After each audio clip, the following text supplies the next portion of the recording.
At this moment, we are discussing the ideas of principles of Thomas Robert Malthus under the large number of deaths in developed country, underdeveloped country, developing country, all parts of the globe due to a coronavirus pandemic. This pandemic is most important to re-examine Malthusian theory of population. Thomas Robert Malthus revisited in the world. Some of the economists claimed that Malthusian theory is of no importance, and they laughed on the principle of Malthusian theory of population, seeing the industrialization of Great Britain, seeing the Green Revolution in America, Canada, Australia, other parts of the world. So the food production increased 400 times due to the Green Revolution. Industrial production increased so many times, and therefore they thought that the Marshall was not correct. But what Marshall said, exact words what Marshall has written, we must know it. And I say Marshall revisited in the globe, all countries of the world. Thomas Robert Malthus was born in 1776 and he died in 1834. Thomas Malthus was concerned about the poverty in England and other parts of the globe in the third quarter of 18th century. That means 1875 to 1800. 1875 is most important because in 1775 to 1800. So 1775 to 1800, this is third quarter of 18th century. In the last third quarter of the 18th century, two great problems occupied the attention of most thinking people in England. Number one was widespread poverty. In England, in 1775 to 1800 period, last quarter of the 18th century, most of the thinking people in England, they raised a voice about the problem of poverty. Two great problems occupied the attention of the most thinking people in England. One was widespread poverty in England, and the other was how many Englishmen there were. That means measurement of poverty among the Englishmen. Socialists called attention to the poverty problem with a promise of a utopian world. There is a utopian socialism which emerged in England during that period because of the widespread poverty, and there was a tendency to measure the poverty line. How many British men under poverty line. And utopian world was developed by utopian socialist thinkers. They considered utopian world a paradise in which all would be well. Utopian socialism is a paradise in which all would be well. The population problem had promoted Adam Smith to remark in his Wealth of Nation, written in 1776. Adam Smith remarked in that book, no society can surely be flourishing and happy. No society can surely be flourishing and happy, of which the far greater part of the members are poor and miserable. This is the line of Alfred Marshall, who had written Wealth of Nation. According to Adam Smith, in his book Wealth of Nation, he remarks that no society can surely be flourishing and happy, of which the far greater part of the members are poor and miserable. Where England's resources adequate to bring about a fulfillment of the socialist dream, this was a sign of interrogation. The sign of interrogation, where England's resources adequate to bring about a fulfillment of the socialist dream. Hitherto unknown English clergyman Thomas Robert Malthus thought, no, England's resources are not adequate to bring about fulfillment of the socialist dream. In 1798, Thomas Robert Malthus published a treatise of 50,000 words entitled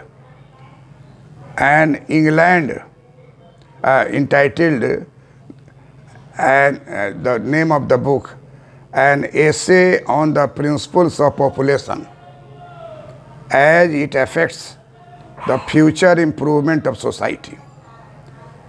Here, any students appearing UPSC interview board, BPSC and BPSC project manager interview, if they ask you that what is the full name of the book written by Thomas Robert Malthus, then you will tell the full name is An Essay on the Principle of Population, as it affects the future improvements of society.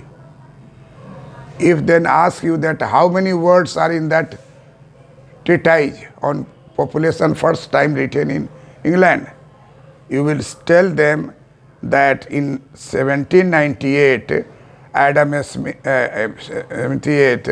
Thomas Robert Malthus published a treatise of 50,000 words. 50,000 words. Treatise on 50,000 words, which world know today. An essay on the principles of population, as it affects the future improvement of society. This was the first book written by Thomas Robert Malthus in 1798. The essay was based on his observation and travels in various countries. From these he expounded his famous rule that population, when unchecked, goes on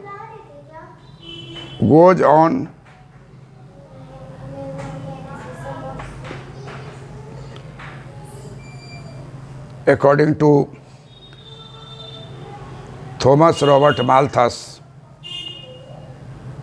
population, when unchecked, goes on doubling every 25 years or increases in a geometric ratio. But the means of subsistence can only increase in arithmetic ratio. Generally, generally students from economic stream, commerce stream, and even for general awareness, this question is always asked in interview, that what is the principle, Malthusian principle of population? According to Malthus, population will be double every 25 years. That means in geometrical ratio, population increases in the world, in every country, informally applicable to today 193 countries of the world. But the means of subsistence means food grains, can only increase in an arithmetic ratio. And so there will be a gap between demand for food and supply of food grains. This leads to the acute crisis of food grains, leading to food grain problem. And Malthus became a professor of history and published a revision of his essay in 1803. If it is asked in interview that when the book of Malthus was published, you will say Malthus' book was published in 1798. When that book was revision of his essay, that was 1803. 1803 is very, very important because J.B. Say's law of market appeared in 1803. So, when Malthus became a professor of history and published a revision of his essay in 1803, in this Malthus moderated his rigid formula and spoke more of a tendency of population to outturn the supply of food. Human beings, he concluded, were destined to misery and poverty unless the rate of population growth is retarded either by preventive checks such as moral restraint, late marriages, and celibacy, or if these fail, by positive checks such as wars, famine, and disease. This disease is known as, in India, in 1920, a Spanish influenza pandemic. And in 2020, coronavirus pandemic. So just after 100 years, this pandemic repeated in India, repeated in other countries of the world, because Spanish influenza epidemic had come to India from outside countries through the military personnel coming from foreign countries after the World War to India. Malthus and his population theory were severely criticized by people in nearly every walk of life. Politicians, clergymen, philosophers, journalists, all of whom raised cries of hearsay, some like the Quarterly Review, July 1817, admitted that it was easier simply to disbelieve Mr. Malthus than to refute him. But some, notably Ricardo and other classical economists, made Malthus' theory the basis of their own theories of wages and rent. We all know that the Ricardian theory of rent is based upon Malthusian theory of population, that every 25 years population will be double, and the farmers were forced to shift from best fertile land to less fertile land. And so Malthusian rent theory is dependent upon Ricardian rent theory is dependent upon Marshallian principles of population. Likewise, wages theory. Wages theory is also related to population effect upon the wages. Therefore, the market wage rate and subsistence wage rate is always equalized. If any digression, there will be check by either death rate or birth rate, and there will be iron law of wages established by the economist. And so the generalizations expressed by Malthus have been recognized by governments throughout the world and the United Nations in its efforts to assist the overpopulated, underdeveloped countries. Although there may be a tendency to dismiss the gloomy foreboding of the Malthusian theory, its warning cannot be pushed aside. They are a stark reality for millions of people in many nations today. In addition to his population theory, Malthus made outstanding contribution in economics, notably in his Principles of Political Economy. He has written in 1820. He was an intimate friend of David Ricardo, and it is impossible to disassociate their economic views, even though the two men were often in substantial disagreement. For one thing, Ricardo was an incapable of grasping the pragmatic and empirical approach of Malthus, as Malthus was incapable of appreciating the rigor and subtle deductive reasoning of Ricardo.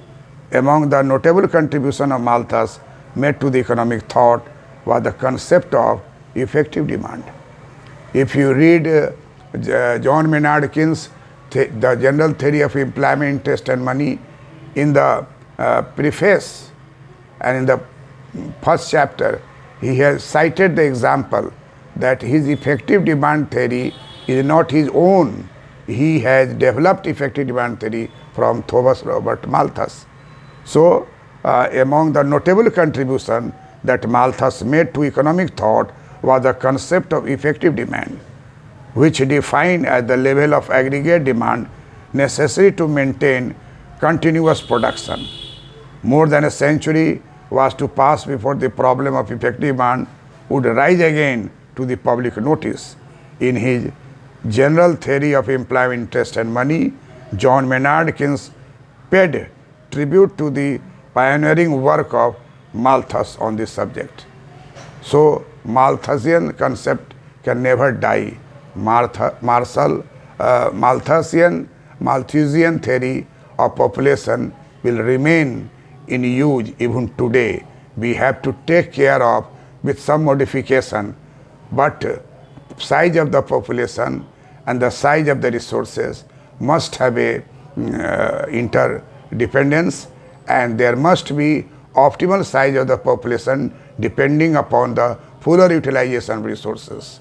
Therefore, in most of the countries nowadays during the corona pandemic, we are finding out that most of the countries in 2020 may experience greater percentage of unemployment rate in comparison to the 30s depression.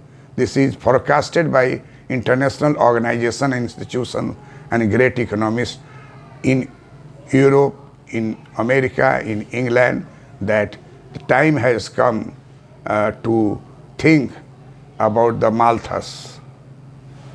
And Malthusian theory is not dead, it is alive. Malthus revisited during the period of pandemic.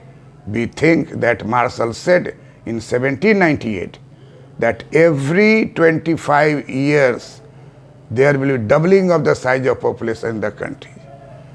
So Malthus was a great philosopher. Malthus was a professor of history. He was a clergyman, and he was known as English clergyman, and his book written in 1898, an essay on the principles of population as it affects the future improvement society was revised by Malthus in 1803, and finally in 1820 Malthus written Principles of Political Economy.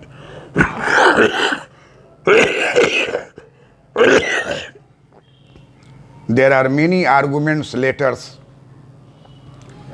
between Ricardo and Malthus. Ricardo questions about Malthus, Malthus replied, and Malthus questions about the Ricardo, and in that way their letters has become one of the material for research for the students of economics. And for one thing, Ricardo was an incapable of grasping the pragmatic and empirical approach of Malthus, as Malthus was incapable of appreciating the rigor and subtle deductive reasonings of Ricardo. And this disagreement continued, but both are great scholars of classical period. We all know that there are four pillars of classical economic thought. Number one, at the top, Adam Smith, and four pillars are number one, Thomas Robert Malthus; number two, J.B. Say; number three, David Ricardo; number four, J.S. Mill. These are the four pillars of classical economics, and the top and the leader at the top is Adam Smith. That's all. Thank you for listening me.